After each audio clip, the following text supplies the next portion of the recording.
حکایت حضرت عمر فاروق رضی اللہ تعالیٰ عنہ اور قاصد روم۔ قیصر روم کا سفیر جب ہدایہ و تحائف لے کر مدینہ پہنچا تو لوگوں سے دریافت کیا کہ تمہارے بادشاہ کا محل کہاں ہے؟ قوم نے جواب دیا قوم گفتندش کہ او را قصر نیست، مر عمر را قصر جان روش نیست۔ قوم گفتندش کہ او را قصر نیست، مر عمر را قصر جان روش نیست۔ قوم نے کہا کہ ہمارے بادشاہ کا کوئی محل نہیں ہے، البتہ امیر المومنین حضرت عمر رضی اللہ تعالیٰ کا محل تو ان کی جان پاک ہے، جو اللہ تعالیٰ کے تعلق خاص اور تجلیات قرب سے منور ہو رہی ہے، جس نے انہیں سارے جہان کے شاہی محلات سے مستغنی کر دیا۔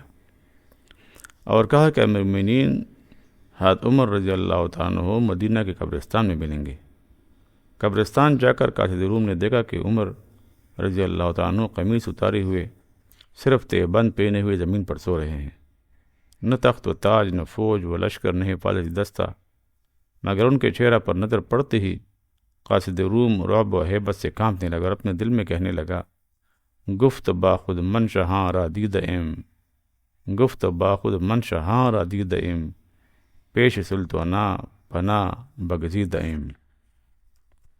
میں نے بڑے بڑے بادشاہوں کو دیکھا اور ایک عمر بڑے بڑے سلطانوں کا جلیس و ہم نشین رہا ہوں۔ اس شہانم ہیبت و ترسم نبود، ہیبتی ای مرد ہو شمرار بود۔ بادشاہوں سے مجھے کبھی خوف نہ محسوس ہوا، لیکن اس مردی گدڑی پوش کی ہیبت تو میرے ہوش اڑا دیتی ہے۔ اس شہانم ہیبت و ترسم نبود، ہیبتی ای مرد ہو شمرار بود۔ بے صلاحی مرد خفتہ بر زمین، من بے ہفت اندام لرزہ چیست این۔ یہ شخص بغیر کسی ہتھیار کے اور بغیر کسی فوجی پیرا کے زمین پر اکیلا سویا ہوا ہے، لیکن کیا وجہ ہے کہ اس کی ہیبت سے میرا پورا جسم کانپ رہا ہے، اور ایسا لرزہ تاریخ ہے کہ اگر مجھے 7 جسم اور عطا ہو جائیں تو اس لرزہ کا تحمل نہ کر سکے۔ من بہفت اندام لرزہ چیست این، اور سب کانپنے لگے۔ پھر وہ قاصد دل میں کہنے لگا ہیبت حق است این از خلق نیست، ہیبت حق است این از خلق نیست، ہیبتی این مرد صاحب دلق نیست۔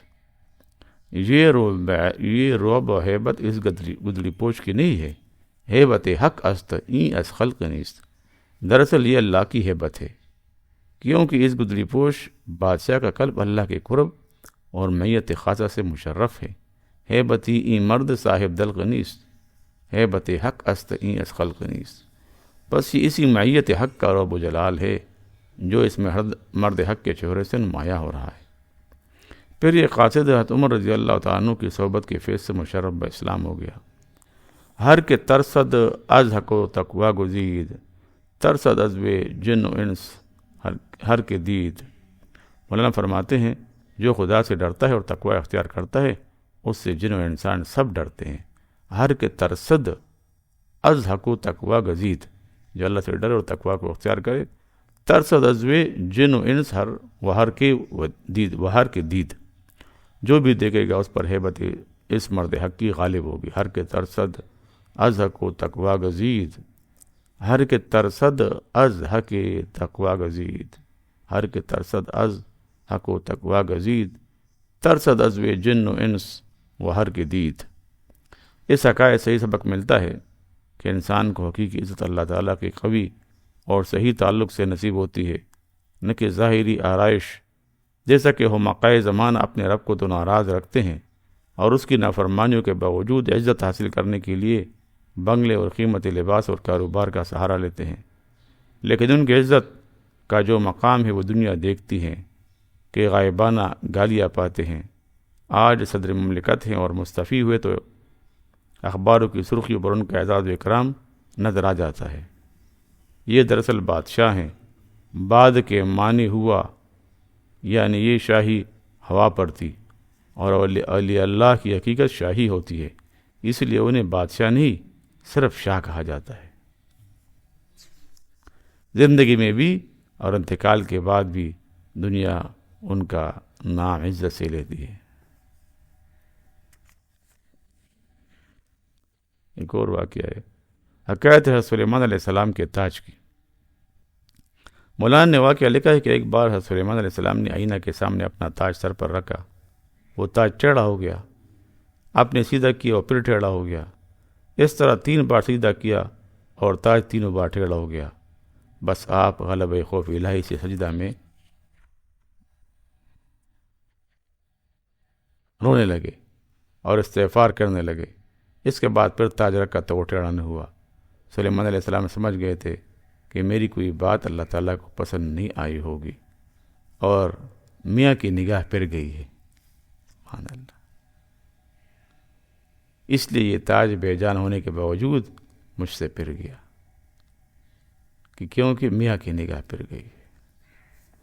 نگاہیں اقربا بدلی مزاج دوستاں بدلا، نگاہیں اقربا بدلی مزاج دوستاں بدلا، نظر ایک ان کی کیا بدلی کہ کل سارا جہاں بدلا۔ نگاہ اقربا بدلی مزاج دوستاں بدلا، نظر ایک ان کی کیا بدلی کہ کل سارا جہاں بدلا۔ حضرت سلیمان علیہ السلام پیغمبر تھے، نبی معصوم ہوتا ہے، اس لیے سوال دل میں آتا ہے کہ کیا ان سے کوئی خطا سرزد ہوئی تھی؟ جواب یہ ہے کہ خطا سرزد نہ ہوئی تھی، لیکن انبیاء علیہ السلام اگر اجتہادی طور پر افضل کو چھوڑ کر کم درجے کو اختیار کرتے تو اس پر بھی ان سے مواخذہ ہوتا ہے، حالانکہ وہ فعل فی نفسہ ہی جائز ہوتا ہے۔ بس اس طرح کی کوئی بات ہوئی ہوگی۔ اب مولانا فرماتے ہیں، خاک و باد و آب و آتش بند اند، با منوت و مردہ با حق زندہ اند، خاک و باد و آب و آتش بند اند، با منوت و مردہ با حق زندہ اند، یعنی خاک اور باد اور پانی اور آگ یہ سب اللہ تعالیٰ کی مخلوق ہیں۔ میرے اور آپ کے نزدیک تو مردہ ہے، لیکن اللہ تعالیٰ کے نزدیک زندہ ہے۔ اس واقعے میں ایک اور سوال پیدا ہوتا ہے کہ تاج تو بے جان تھا، پھر بے جان نے حرکت کیسی کی کہ ٹیڑھا ہو گیا؟ مولانا نے شعر مذکور میں اسی سوال کا جواب دیا ہے کہ خاک اور ہوا، پانی اور آگ یہ عناصر اربعہ کہلاتے ہیں، اور کہتے ہیں کہ انہی سے اشیاء کی تعمیر اور تخلیق ہوئی ہے۔ تو یہ عناصر اگرچہ فی نفسہ ہی مردہ اور بے جان ہے، لیکن اللہ تعالیٰ کے ساتھ ان کا تعلق زندہ جیسا ہے۔ یہ تمام جمادات اور نباتات امر الہی کو سمجھتے ہیں اور حکم سنتے ہی فوراً تعمیل حکم بجا لاتے ہیں۔ نگاہیں اقربا بدلی مزاج دوستہ بدلا، نظر ایک ان کی کیا بدلی کہ کل سارا جہاں بدلا۔